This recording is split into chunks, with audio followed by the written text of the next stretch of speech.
All psychics have different reading styles, but no matter what kind of a psychic you sit with, there are two ways that you can prep yourself and your mindset so that you walk out with the most useful, on-target information possible. Hi, I'm Corbie Mitleid, and this is the Psychic Yellow Brick Road. The world is changing, and life doesn't have the spark it used to. So we look around and ask, where do I need to go to catch the magic again? You've found it. Welcome to the Psychic Yellow Brick Road, a weekly podcast that delves into the intuitive world, metaphysics, life purpose, and how to connect with the compassion of spirituality. I'm Corbie Mitleid, and I've been on the Psychic Yellow Brick Road for 50 years. I'm a certified tarot master, past life specialist, psychic medium, channel, and author. And most importantly, I'm an elder in the field, ready to pass on everything I've discovered to you. So let's hit that Psychic Yellow Brick Road where you can find the real wizards and avoid the flying monkeys.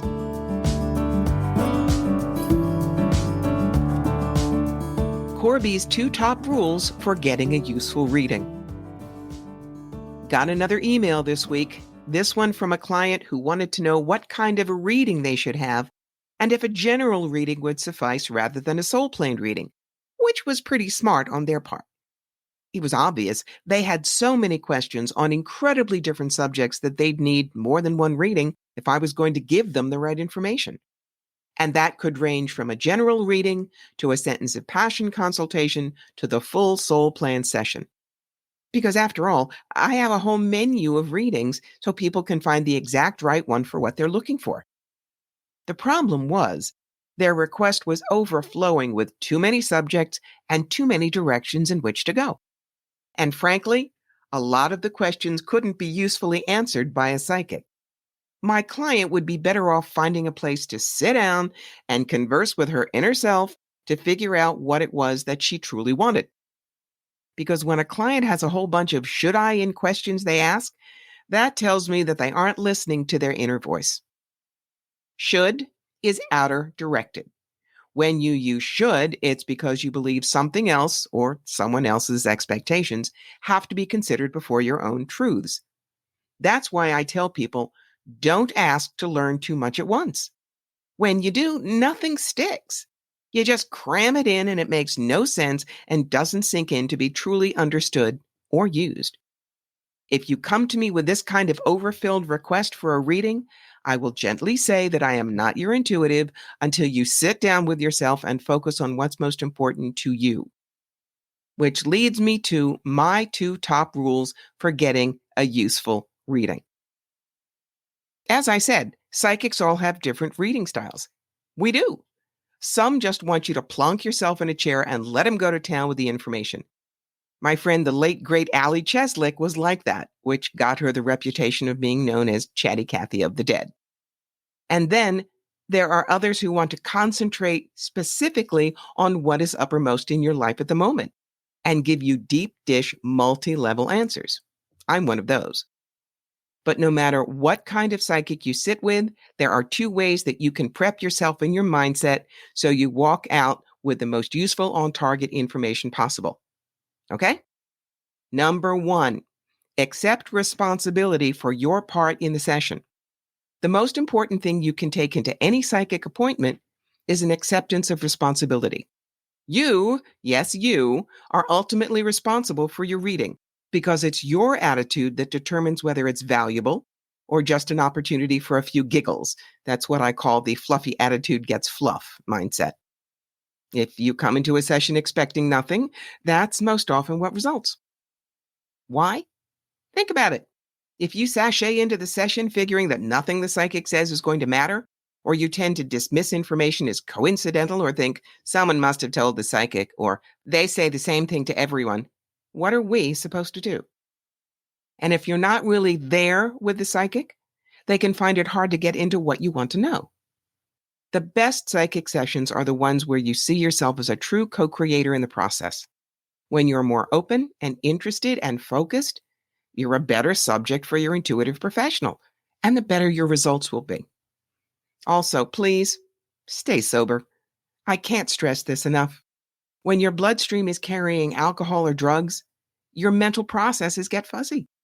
You can't concentrate on what's happening, and you won't register what we tell you. Not to mention that we're likely to pick up what isn't there on a normal day-to-day basis. I tell people to think of it as psychic pink elephants. The drunk sees them, and no one else does. When we read you and you're under the influence, we're looking through your mental lenses, and if they're fogged, we can't see either. Then, number 2, state your intentions clearly. One of the biggest complaints I hear is that the psychic didn't tell me anything I wanted to know. How can that happen? Simple. I'm fast and I'm good, but if you and I have a half an hour session, then no matter how fast I go, there are going to be some things I just don't get to. So even if I've brilliantly read your life encyclopedia from A to Q, if what you wanted was down in volume T, you'll shrug and say, she wasn't any good. I didn't hear from my dead Aunt Mabel. That's why saying to us, just tell me what you see about my future, means that we have to scan everything ahead. And there's only so much ground we can cover in a session. My clients know that they get the best readings when they come in knowing what they want to know. That doesn't mean coming in with preconceived notions. Instead, it means doing prep work that sets up a structure for the session in a way that's most useful for both of us. How can you do that as a client? First, you need to know why you are asking for a session. If it's to clear confusion about direction, that's one kind of reading. If it's how to handle the dynamics of a situation and the people involved, that's a second. If it's choosing among several options, that's a third, and so on. When, as Star Trek engineer Scotty says, you pinpoint the underlying kink in the pipeline, then we know what to pull out of our psychic toolbox for you. Your next job is to outline and prioritize your questions. My clients know I joke about being a New Yorker, which means I'll be absolutely talking very fast. But that also means our sessions are packed, and it's why you should make a recording of our time together so you can review things later on. Still, if you've got a lot of questions about a lot of areas in your life, I might not get to it all. So it's a great idea to make sure you know which subjects are most important, for instance, family or work, and then decide the question within the category. Things like, will my mother-in-law have to live with us? Is our company going to be merged? And if that happens, what will that do to my job? Finally, specific questions are better than general questions. It's part of that subgrouping idea. To use a relocation scenario, if you ask about relocation, in general, your intuitive may see opportunities in Denver or San Jose. That doesn't help if your company has only offered you positions in Altoona, Savannah, and Houston. If there are definite parameters we've got to work with, tell us. The less time backtracking because we're guessing about the unchangeable factors, the more information we can pack into our time with you. Even though by law your intuitive has to tell you that what we do is, quote, for entertainment only, end quote, the truth is all reputable psychics want to give you a rocket pack on your back to go and grab your life, to show you your opportunities and challenges and give you the right tools to master both of them. Working with us with these 2 specific rules will increase your chances of walking out better informed than when you walked in. I've been guiding friends and clients since 1973. I love showing you opportunities and how to grab them, where the tough stuff is and how to get through it, and handing you your toolbox through tarot and oracle cards, past life exploration, spirit guides and angelic conferences, and mediumship. My website, CorbieMitleid.com, is full of articles, blogs, where to find me for live appearances, and where to listen to me as I guest on other podcasts.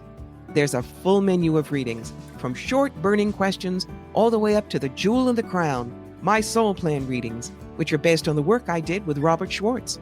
Whether it's general questions about your life in practical terms, romance readings, business consultations, discovering your sentence of passion, or digging into that single challenge that has run through your life, you can find the appointment that's right for you.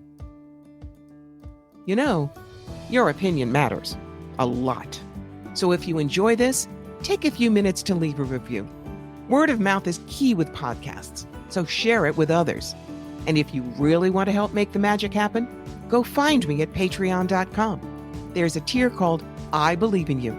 And for just a couple of dollars a month, you can be an official roadie and help all the things I do. The podcast, the books, the classes, the videos, keep on coming. This has been Corbie Mitleid, And until next time, keep those ruby slippers polished, and I'll meet you on the psychic yellow brick road.